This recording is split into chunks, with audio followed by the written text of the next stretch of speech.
ಈಗ ಇವರು ಪಾಪ ಹೊರಟವ್ರು ಅದೇನೋ ಕುಮಾರಸ್ವಾಮಿ ಕೂಸನ್ನ ನಾವು ಇಂಪ್ಲಿಮೆಂಟ್ ಮಾಡಕ್ಕೆ ಹೊರಟಿದ್ದೀವಿ. ಕುಮಾರಸ್ವಾಮಿ ಕೂಸನ್ನ ಅವತ್ತು ನೈಸ್ ಹೇಳಿದ್ರು ದೇವೇಗೌಡರು ಕೂಸು. ಹೌದಪ್ಪ, ದೇವೇಗೌಡರು ಕೂಸು, ಅದನ್ನು ಒಳ್ಳೆ ರೀತಿಯಲ್ಲಿ ಬೆಳೆಸಿ ಅಂತ ಹೇಳ್ದು, ಜನಕ್ಕೆ ಉಪಯೋಗ ಆಗಂಗೆ ಮಾಡಿ ಅಂತ ಹೇಳ್ದು.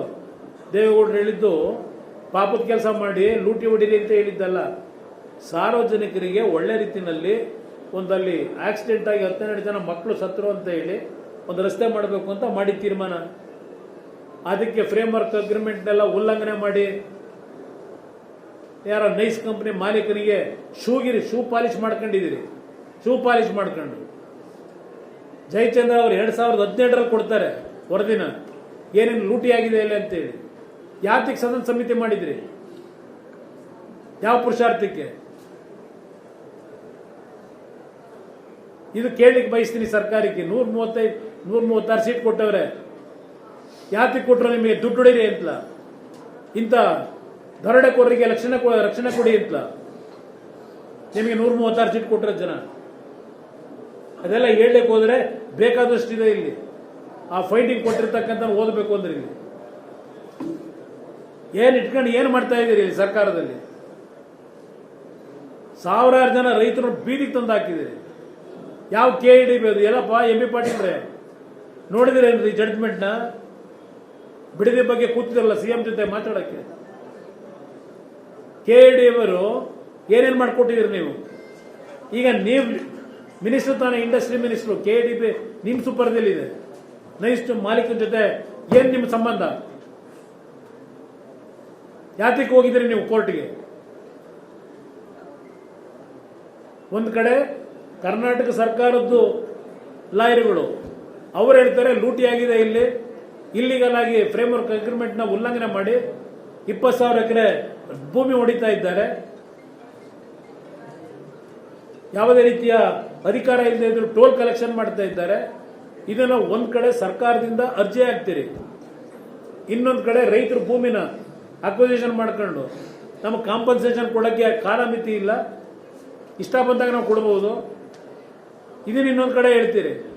ಏನಪ್ಪ ನೀವು ಮಾಡಿರೋ ಸಾಧನೆ MB ಪಾಟೀಲ್ರೆ? ಇದಕ್ಕೆ ನಿಮ್ಮ ಸರ್ಕಾರವಾ? ಇದಕ್ಕಿದ್ದೀರಾ ನೀವು ಸರ್ಕಾರನ? ಏನೋ ಕುಮಾರಸ್ವಾಮಿ ಕೂಸು. ಏನು ಮಾಡಿದ್ದೀನಿ ಕುಮಾರಸ್ವಾಮಿ? ಏನು ಮಾಡಿದ್ದೀನಿ ಇಲ್ಲಿ ನಾನು? ಒಂದು ಪ್ರಾಜೆಕ್ಟ್ ಅನ್ನ ಮಾಡ್ತಕ್ಕಂಥ ಒಂದು ಪ್ರಪೋಸಲ್, ಹೌದು.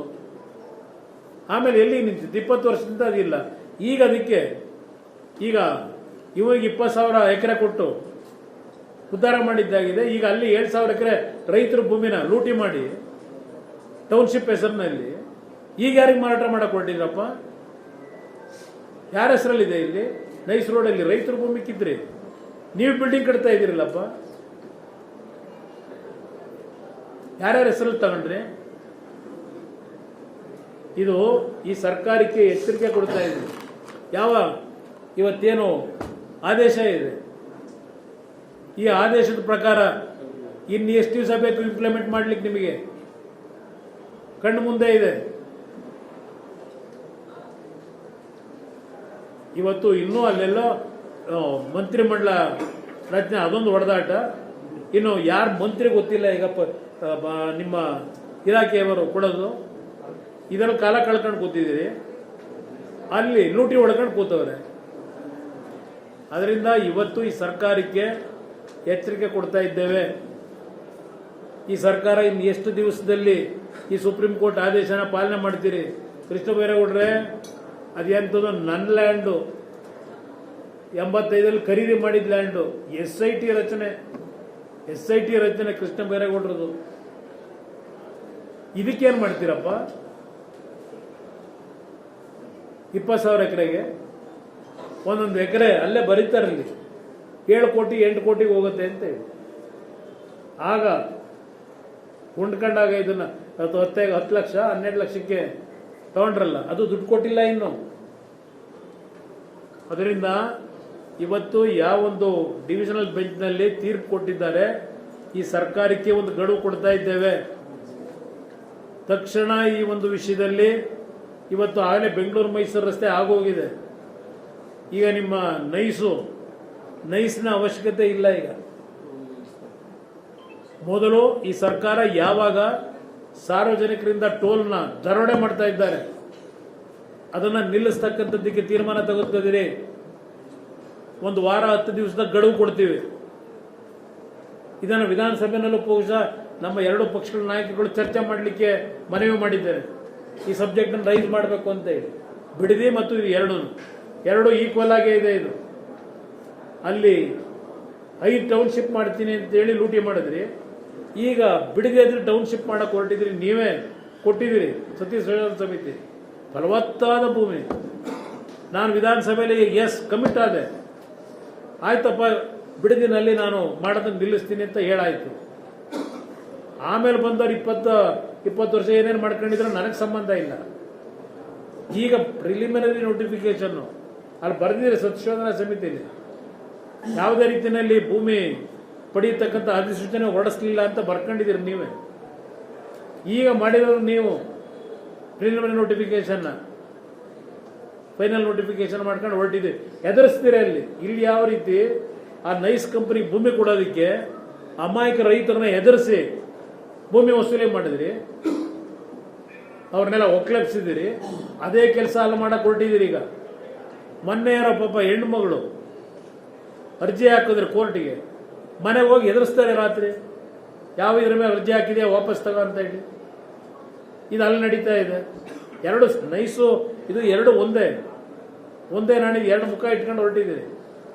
ಅವತ್ತು BMICPA ಅಧ್ಯಕ್ಷ ಇದೇ ಈಗಿನ ಮುಖ್ಯಮಂತ್ರಿ ಆ BMICA ಪ್ರಾಜೆಕ್ಟ್ಗೆ ಆ ಚೇರ್ಮನ್ ಮಾಡ್ಕೊಂಡಿದ್ದು ಅಥಾರಿಟಿಗೆ ಇದೇ ಶಿವಕುಮಾರ್ ಅವ್ರ ಅಧ್ಯಕ್ಷರಲ್ಲಿ ಇವ್ರ ಚೇರ್ಮನ್ಶಿಪ್ನಲ್ಲೇ ಆ ಲ್ಯಾಂಡ್ ಲೂಟಿ ನಡೆದಿದ್ದ ಅವತ್ತು ಆ ನೈಸ್ ರಸ್ತೆ ಹೆಸರಿನಲ್ಲಿ. ಈಗ ಮುಖ್ಯಮಂತ್ರಿ ಇವತ್ತು ಬಿಡದಿನಲ್ಲಿ ಹೊರಟಿರ್ತಕ್ಕಂಥದ್ದು ಲೂಟಿ ಮಾಡೋದಕ್ಕೆ ಇದೇ ಮುಖ್ಯಮಂತ್ರಿಗಳು. ಅದರಿಂದಲೇ ಪಾಪ ಈ ಹುಡುಗರುಗಳಿಗೇನೋ ತೋರಿಸಿರ್ಬೇಕು. ನಮ್ಮ ಹುಡುಗರು ಇದೇನೋ ತೋರಿಸ್ತಾವ್ರು ನಿಮಗಲ್ಲಿ ಏನು ನಡೀತಿದೆ ಅಂತ. ಕೋರ್ಟ್ನಲ್ಲಿ ಆದೇಶಗಳೇನು ಬಂದವೆ ಆ ಆದೇಶದೇ ಅವ್ರು ಹೇಳಿದ್ರು ಅಕ್ರಮ ಟೋಲ್ ಲೂಟಿಗೆ ಸಹಕರಿಸುತ್ತಿರುವ ಫೋರೆನ್ಸಿಕ್ ಆಡಿಟ್ ಆಗಬೇಕು ಅಂತೇಳಿ ರಿಪೋರ್ಟ್ ಕೊಟ್ಟಿವೆ. ತೀರ್ಪು ಕೊಟ್ಟಿದ್ದಾರೆ. ಅಲ್ಲಿ ಫೋರೆನ್ಸಿಕ್ ರಿಪೋರ್ಟ್ ತನಿಖೆ ಮಾಡಿ ಅಂತೇಳಿ ಅದನ್ನು ಭವಿಷ್ಯ ತೋರಿಸ್ತಾ ಇದ್ದಾರೆ. ಕೆರೆ ಜಲಮೂಲ ನಮಗಿದ ಮೈಸ್ ಕಂಪನಿ ಬಂದ್ ಮಾಡಿ ಅದು ಕೊಟ್ಟವ್ರೆ. ಕೆರೆ ತಿಂದಿರೋದಕ್ಕೆ ಇನ್ನೊಂದು ರೈತ ಇದು ಸುಮ್ಮನೆ ಮಾಡಿಲ್ಲ. ಏನು ತೀರ್ಪಿದೆ ಹೈಕೋರ್ಟ್ನಲ್ಲಿ ಆ ತೀರ್ಪಿಗೆ ಸಂಬಂಧಪಟ್ಟಿದ್ದಲ್ಲಿ ತೋರಿಸ್ತಾವ್ರಿ. ಇದರಲ್ಲಿ ಯಾರಿದ್ದೀರಿ ಸರಿ ಮಾಡ್ರಪ್ಪ ಅಂತ. ಸರ್ಕಾರದ ಗಮನಕ್ಕೆ ಬಂದಿರಲ್ವಾ? ಅಡ್ವೊಕೇಟ್ ಜನರಲ್ ಎಲ್ಲದಕ್ಕೂ ನಿಂತ್ಕೊತಾರೆ.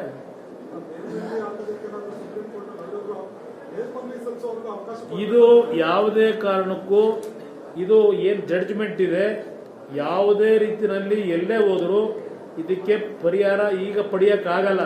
ಸತ್ಯ ಏನು ಗೊತ್ತಾಗಿದೆ, ನ್ಯಾಯಾಲಯಕ್ಕೆ ನಿಜವಾದಂಥ ದಾಖಲೆಗಳೇನು ದೊರಕಿದೆ, ನ್ಯಾಯಾಲಯದಲ್ಲಿ ಅಂತಿಮವಾಗಿ ಸತ್ಯ ನಿಲ್ಲುತ್ತೆ ಅನ್ನೋದಕ್ಕೆ ಇವತ್ತು ಅಲ್ಲ ಅದನ್ನೇ ಈಗ ದಾಖಲೆಗಳೇನಿದೆ ಇವತ್ತು ಸತ್ಯ ಹೊರಗೆ ಬಂದಿದೆ. ಕಾರಣ ಇದೇ ಸರ್ಕಾರದ ಪ್ರತಿನಿಧಿಗಳು ವಕೀಲರು ರವಿಕುಮಾರ್ ಅಂತಕ್ಕಂಥವ್ರು ಏನಿದ್ದಾರೆ, ರವಿವರ್ಮ ಕುಮಾರು, ಅವರು ಕೊಟ್ಟಿರ್ತಕ್ಕಂಥ ವರದಿ ಕೋರ್ಟ್ ಮುಂದೆ ಹೇಳಿರ್ತಕ್ಕಂಥ ವಾದ ಇವತ್ತು ಕೆರೆ ಕಟ್ಟೆ ನುಂಗಿರ್ತಕ್ಕಂಥದ್ದು, ಟೋಲ್ನ ಇಲ್ಲಿಗಲ್ ಆಗಿ ಕಲೆಕ್ಷನ್ ಮಾಡ್ತಾ ಇರೋದು, ಇದೆಲ್ಲ ಕರ್ನಾಟಕ ರಾಜ್ಯ ಸರ್ಕಾರದ ಪ್ರತಿನಿಧಿಯಾಗಿ ಕೊಟ್ಟಂತ ವಕೀಲರ ಹೇಳಿಕೆ, ಅಲ್ಲಿ ಕೊಟ್ಟಿರ್ತಕ್ಕಂಥ ಮಾಹಿತಿ. ಇನ್ನೊಂದು ಕಡೆ KDB ಅವರು ನಮಗೆ ಯಾವ ಲ್ಯಾಂಡ್ ಬೇಕಾದರೂ ಅಕ್ವೈರ್ ಮಾಡ್ಬೋದು, ಕಾಂಪನ್ಸೇಷನ್ನ ನಾವು ಎಷ್ಟು ದಿವಸ ಬೇಕಾದರೂ ತಡೆ ಹಿಡಿದು ಕೊಡ್ಬೋದು, ಇಂಥ ದಿವಸಲೇ ಕೊಡಬೇಕು ಅಂತಕ್ಕಂಥದ್ದಕ್ಕೆ ನಮ್ಮಲ್ಲಿ ಯಾವುದೇ ರೀತಿಯಲ್ಲಿ ಕಾನೂನಿಲ್ಲ. ನಾವು ಕೊಟ್ಟ ದಿವಸ ತಗೋಬೇಕು, ಅವರು ಕೊಡದೇನೂ ಮಾಡಬಹುದು. ಇದೆಲ್ಲ ಅವ್ರು ಕೊಟ್ಟವ್ರೆ, ಆ ಲಾಯರು KDB ಲಾಯರು.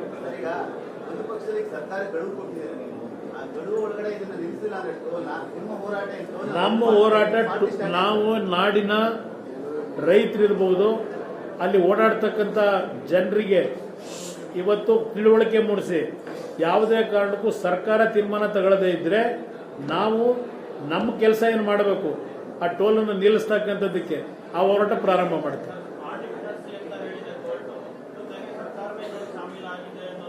ಹೇಳಿದ್ರು, ಅನುಮಾನನೂ ಕೊಟ್ಟಿದ್ದಾರೆ. ಈಗ ಆಡಿಟ್ನ ನಡೆಸಬೇಕಾದ್ದೆಲ್ಲ ಜಯಚಂದ್ರ ಅವರು ಇದಾರಲ್ಲ, ಅವ್ರು ಕೊಟ್ಟಿರೋ ರಿಪೋರ್ಟ್ ಇದೆಯಲ್ಲ, ಅವ್ರು ಆಗಲೇ ಇದೆಲ್ಲ ಬರೆದವ್ರೆ, 400 ಪೇಜೋ 500 ಪೇಜೋ ಬರೆದವ್ರೆ. ಆದರೂ ಸಹ ಸರ್ಕಾರ ಯಾತಕ್ಕೆ ಇಲ್ಲಿವರೆಗೆ ಆ ಸದನ ಸಮಿತಿ ರಿಪೋರ್ಟನ್ನ ಇನ್ನೂ ಹಾಗೆ ಇಟ್ಕೊಂಡು ಕೂತಿದ್ದೀರಿ? ಈ ಸರ್ಕಾರದಲ್ಲಿ ಯಾವುದೋ ನಿಮ್ಮ ಎಂಥದಪ್ಪ ಕಾಂತರಾಜು ವರದಿ, ಸಿದ್ದರಾಮಯ್ಯ ಪಾಪ ಹೋದ್ರು, ಕಾಂತರಾಜು ವರದಿ ಕುಮಾರಸ್ವಾಮಿ ಹೇಳಲಿಲ್ಲ ಇಂಪ್ಲಿಮೆಂಟ್ ಮಾಡಲಿಲ್ಲ ಅಂದರು. ಅದಕ್ಕೆ ಎಷ್ಟು ಕೋಟಿ ಖರ್ಚು ಮಾಡಿದ್ರಿ? ಇವತ್ತವರೆಗೆ ಆ ರಿಪೋರ್ಟ್ ಎಲ್ಲೋಯ್ತು? ಕಸದ ಬುಟ್ಟಿಗೆ ಹಾಕೊಂಡು ಕೂತಿದ್ದೀರಿ. ಜಯಪ್ರಕಾಶ್ ಹೆಗಡೆದು ಕಾಂತರಾಜು ವರದಿ ಏನು ಮಾಡ್ಕೊಂಡು ಕೂತವ್ರೆ? ಇವತ್ತು ಕೆಂಪಣ್ಣನ ವರದಿ ಏನಾಯ್ತು? ಅದೆಂಥದ್ದು ರೀಡು, ಆ ವರದಿ ಎಲ್ಲೋಯ್ತು? ಬರೀ ಸಮಿತಿ ಮಾಡಿ ಅದಕ್ಕೆ ಏನೊಂದು ಇದಾಗ್ಬಿಡೋದ?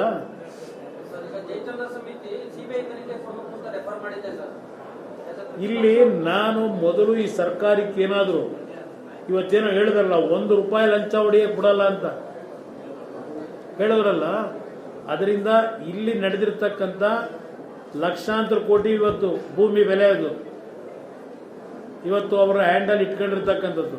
ಸರ್ಕಾರ KDB ಅವರು ಬರ್ಕೊಟ್ಟವರಲ್ಲ, ಚಿನ್ನದ ತಟ್ಟೆಲಿಟ್ಟು ಮೊದಲು ಅದನ್ನು ಸ್ಕ್ರ್ಯಾಪ್ ಮಾಡಿ ಆ ಬದಲು ಆ ಭೂಮಿ ಎಲ್ಲ ವಶಪಡಿಸ್ಕೊಳ್ಳಿ. ಅದನ್ನು ಕೊಂಡ್ಕೊಳ್ಳಕ್ಕೆ ಯಾರು ಹೊರಟವ್ರೀಗ? ಕಂಪ್ನಿನ. ಏನ್ ನಡೀತಾ ಇದೆ ಒಳಗೆ? ಯಾರಿದ್ದಾರೆ ಹಿಂದ್ಗಡೆ? ಹೇಳ್ತಾರ ಮುಖ್ಯಮಂತ್ರಿ ಏನೇನು ನಡೆಸ್ತಾ ಇದ್ದಾರೆ? ಎಷ್ಟು ದಿವಸ ಬೇಕು ಇವರಿಗೆ? ಅಲ್ಲೆಲ್ಲ ಹೋಗಿ ಯಾಕ್ರಿ ಸಾಲ ತಗೋತೀರಿ? 12,000 ಕೋಟಿ ಬಿಡದಿ ಟೌನ್ಶಿಪ್ಗಂತೆ, ಇಲ್ಲೆಲ್ಲ ಬೆಂಗಳೂರಿನ ಸುರಂಗ ಮಾರ್ಗ ತೋಡಕ್ಕೆ 23,000 ಕೋಟಿ ಸಾಲವಂತೆ ಪೆರಿಫೆರಿಯಲ್ ರಿಂಗ್ ರೋಡಿಗೆ. ಇದಕ್ಕೆ ಸಾಲ ಯಾಕೆ ಮಾಡ್ತೀರಿ? ಜನಗಳ ಮೇಲೆ ಸಾಲದ ಹೊರೆ ಯಾಕೆ ಹೊರಿಸ್ತೀರಿ? ಇಲ್ಲಿ ಲೂಟಿ ಹೊಡ್ಕೊಂಡು ಇದೆಯಲ್ಲ ಇಲ್ಲಿ ಭೂಮಿ, ಮೊದಲು ವಾಪಸ್ ತಗೊಳ್ಳಿ. ಸಾಲ ಮಾಡಬೇಕಾಗಿಲ್ಲ ನೀವು ಸರ್ಕಾರ ನಡೆಸೋದಕ್ಕೆ. ಸ್ವೇಚ್ಛಾಚಾರವಾಗಿ ರೈತರ ಭೂಮಿನ ಅಕ್ವೈರ್ ಮಾಡಿ ಇವತ್ತು ಆ ಕಂಪನಿಗೆ ಲೂಟಿ ಹೊಡೆಯಲಿಕ್ಕೆ ಮಾಡಿಕೊಟ್ಟಿದ್ದೀರಿ. ಇನ್ನು ಎಷ್ಟು ದಿವಸ ಬೇಕು ನಿಮಗೆ? ಅದರಿಂದ ಇವತ್ತು ಅತ್ಯಂತ ನೋವಿನಿಂದ ಆಕ್ರೋಶದಲ್ಲಿ ಈ ರಾಜ್ಯದಲ್ಲಿ ನಡೀತಿರ್ತಕ್ಕಂಥ ಈ ಒಂದು ಲೂಟಿ ಇದೆಯಲ್ಲ, ಕೈ ಜೋಡಿಸಿ ನಾಡಿನ ಜನತೆಗೆ ಮನವಿ ಮಾಡ್ತೇನೆ. ಜನತಾದಳ ಈ ರಾಜ್ಯದಲ್ಲಿ ನಮ್ಮ ಹೋರಾಟ ಪ್ರಾಮಾಣಿಕವಾಗಿ ಮಾಡಿದ್ದೇವೆ, ಆದರೆ ನಮಗೆ ಸಂಪೂರ್ಣವಾದ ಬಹುಮತ ಕೊಡಲಿಲ್ಲ. ಕೊಟ್ಟಿದ್ರೆ ಇವತ್ತು ಯಾವತ್ತೋ ಇವೆಲ್ಲ ಇಂಥದಕ್ಕೆಲ್ಲ ತಡೆ ಆಗ್ತಾ ಇದ್ವು.